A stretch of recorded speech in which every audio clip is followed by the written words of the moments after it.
স্বামী বিবেকানন্দের জীবনের 3টি চিরন্তন নীতি। নাম্বার 1, কৃতজ্ঞতা ভুলে যেও না।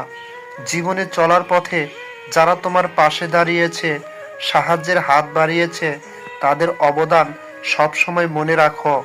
নাম্বার 2, ভালোবাসার অপমান করো না।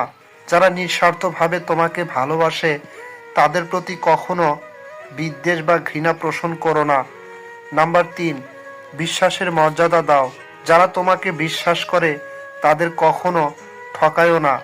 প্রকৃত অর্থে এই 3টি নীতি মেনে চললেই সত্যিকারের মানুষ হওয়া যায়। যখন সিদ্ধান্তের মুহূর্তে হৃদয় আর মস্তিষ্ক মুখোমুখি দাঁড়ায়, তখন হৃদয়ের কথাই শোনো। কারণ শুধু বুদ্ধি মানুষকে চতুর বানায়, কিন্তু হৃদয় মানুষকে মানবিক বানায়।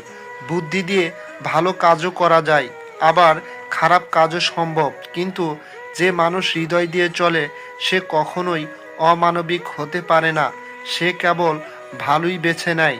বুদ্ধিমান হওয়া বড় কথা নয়, হৃদয়বান হওয়াই আসল শক্তি।